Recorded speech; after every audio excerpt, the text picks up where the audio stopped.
मंत्री अशोक चौधरी ने मतदाता अधिकार यात्रा पर कहा, ये हमारे लिए गर्व की बात है कि बुध और महावीर की पवित्र धरती पर राहुल गांधी का स्वागत हो रहा है।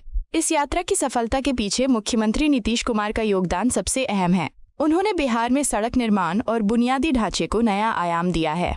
आज 1300 किलोमीटर की ये यात्रा सुगमता से इसलिए संभव हुई है क्योंकि नीतीश जी ने सड़कों का जाल बिछाया और विकास को प्राथमिकता दी।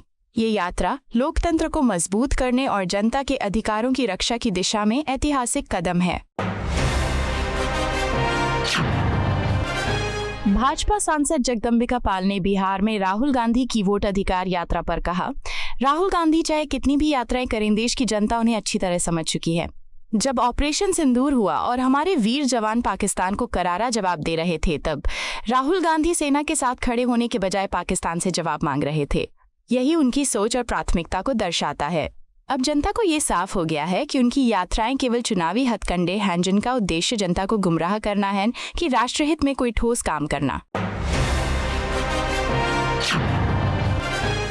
आरजेडी नेता और बिहार के पूर्व उप मुख्यमंत्री तेजस्वी यादव ने वोट अधिकार यात्रा पर कहा, संविधान और लोकतंत्र की रक्षा करना हमारी सबसे बड़ी जिम्मेदारी है।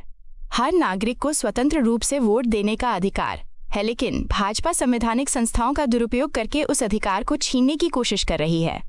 हम ऐसा कभी नहीं होने देंगे। बिहार लोकतंत्र की जननी है। यहाँ के लोग अपने अधिकारों की रक्षा करना जानते हैं। यही कारण है कि हमारी इस यात्रा को जनता का अपार समर्थन मिल रहा है। यह यात्रा जनता की आवाज और लोकतंत्र की मजबूती का प्रतीक है। केंद्रीय शिक्षा मंत्री धर्मेंद्र प्रधान ने आईआईटी दिल्ली का दौरा कर शैक्षणिक पहलों और अनुसंधान गतिविधियों की समीक्षा की। इस अवसर पर उन्होंने कहा, 15 अगस्त को प्रधानमंत्री नरेंद्र मोदी ने देश के युवाओं को ये संदेश दिया कि वो हमेशा उनके साथ खड़े हैं। प्रधानमंत्री ने युवाओं, विशेषकर नव प्रवर्तकों और प्रौद्योगिकी के क्षेत्र में काम करने वाले छात्रों से भारत को आत्मनिर्भर बनाने के लिए आगे आने का आह्वान किया है। मैं आज यहाँ इसलिए आया हूँ ताकि जान सकूं कि हमारे छात्र इस संदेश को किस तरह से आत्मसात कर रहे हैं और इसमें अपना योगदान कैसे देना चाहते हैं। कांग्रेस नेता बीके हरिप्रसाद के आरएसएस भारतीय तालिबान है वाले बयान पर प्रतिक्रिया देते हुए मंत्री मनजिंदर सिंह सिरसा ने कहा, यह बयान बेहद गिरी हुई और विकृत मानसिकता को दर्शाता है। आरएसएस देशभक्ति और राष्ट्र निर्माण के कार्यों में लगा संगठन है जिसकी तुलना आतंक फैलाने वाले तालिबान से करना निंदनीय है। लेकिन इस बयान से एक बात साफ झलकती है कि कांग्रेस नेताओं को तालिबान से विशेष लगाव है, तभी वे बार बार ऐसी तुलना करते हैं। कांग्रेस को सोचना चाहिए कि ऐसे बयान देकर वो देश की जनता की भावनाओं को आहत कर रही है और अपनी साख खो रही है। एनसीईआरटी द्वारा कक्षा 6 से 12 तक के लिए विभाजन पर नया मॉड्यूल शुरू किए जाने पर केंद्रीय मंत्री गिरिराज सिंह ने कांग्रेस पर तीखा हमला बोला। उन्होंने कहा, अगर कांग्रेस का बस चलता तो वे संविधान को ही जला देते। ये लोग नकली गांधीवादी चित्र और संविधान की नकली प्रतियां लेकर घूमते हैं। वे किताबें जलाने की बातें करते हैं, लेकिन असल में वही संविधान की धज्जियां उड़ाते हैं। कांग्रेस को कुछ खास वर्गों से तो बेहद प्यार है, लेकिन हिंदुओं से हमेशा नफरत रही है। जब इतिहास या सच्चाई को सामने लाया जा रहा है तो आखिर उन्हें इतनी परेशानी क्यों हो रही है? कांग्रेस सांसद प्रमोद तिवारी ने वोट अधिकार यात्रा की शुरुआत पर कहा, ये सिर्फ चोरी नहीं है बल्कि डकैती है। आज़ादी के बाद हमें जो सबसे पवित्र अधिकार मिला है वह है वोट का अधिकार। मैं साफ कहना चाहता हूं कि जिसने भी ये अधिकार छीना है उसने पाप किया है और देश की जनता उन्हें कभी माफ नहीं करेगी। राहुल गांधी इस ऐतिहासिक कार्यक्रम का शुभारंभ कर रहे हैं।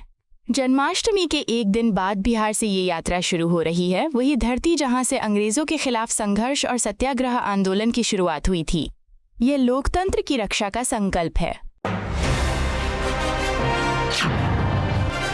केंद्रीय मंत्री और जेडीयू नेता संजय झा ने राहुल गांधी की वोट अधिकार यात्रा पर प्रतिक्रिया देते हुए कहा, यह सब सिर्फ बिहार में हो रहा है, देश के किसी और राज्य में नहीं। यहाँ की जनता को कोई समस्या नहीं है, बल्कि वे खुश हैं कि मतदाता सूची की समीक्षा हो रही है और मृतकों के नाम हटाए जा रहे हैं। इसमें कोई विवाद नहीं है। राहुल गांधी से पूछना चाहिए कि पिछले 5 सालों में वे कितनी बार बिहार आए हैं। वे सिर्फ चुनाव के वक्त प्रचार के लिए आते हैं। बिहार की जनता भली भांति जानती है कि पिछले 20 वर्षों में किस सरकार ने विकास और असली काम किया है। बिहार कांग्रेस प्रभारी कृष्णा अल्लावरू ने वोट अधिकार यात्रा पर कहा, ये अलग बात है कि इसका बिहार चुनाव पर कितना असर होगा, लेकिन हमारा मानना है कि इस यात्रा का असर देश के लोकतंत्र पर जरूर पड़ेगा। ये सिर्फ चुनावी कार्यक्रम नहीं, बल्कि जनता को उनके अधिकार और संविधान की ताकत याद दिलाने का अभियान है। हम पूरे मन से अपना संदेश लोगों तक पहुंचाने की कोशिश करेंगे और हमें पूरा विश्वास है कि जनता हमारे संदेश को समझेगी और लोकतंत्र को मजबूत बनाने के इस प्रयास में हमारे साथ खड़ी होगी। बिहार कांग्रेस अध्यक्ष राजेश राम ने वोट अधिकार यात्रा के बारे में कहा, यह ऐतिहासिक यात्रा बाबू जगजीवन राम की धरती से शुरू होगी। हमारा उद्देश्य है कि ये यात्रा शांतिपूर्ण और सफल रहे ताकि हम अधिक से अधिक लोगों तक पहुंच सकें। इस यात्रा में इंडिया अलायंस के वरिष्ठ नेता भी शामिल होंगे और जनता को उनके अधिकारों के प्रति जागरूक करेंगे। मैं राज्यवासियों से अपील करता हूं कि वे अधिक सतर्क रहें, क्योंकि चुनाव आयोग और सरकार मतदाता सूची से नाम हटाने की कोशिश कर रहे हैं। ये यात्रा जनता की ताकत और लोकतंत्र की रक्षा का प्रतीक बनेगी।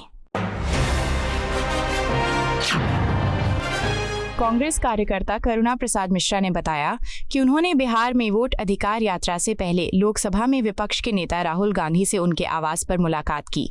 मिश्रा ने कहा, मैंने राहुल जी से बिहार की पदयात्रा के बारे में चर्चा की। उन्होंने मुझसे कहा कि वे मेरे बिहार आने की व्यवस्था कर रहे हैं और फिर आगे बढ़ गए। उन्होंने मुझे इस पदयात्रा में शामिल होने के लिए आमंत्रित किया, क्योंकि मैं पहले ही कन्याकुमारी से कश्मीर और मणिपुर से महाराष्ट्र तक की पदयात्राओं में हिस्सा ले चुका हूं। वे मुझे व्यक्तिगत रूप से जानते हैं और इसीलिए उन्होंने मुझे इस यात्रा का हिस्सा बनने के लिए कहा। आपको यह वीडियो पसंद आया हो तो इसे लाइक करें, हमारे चैनल को सब्सक्राइब करें।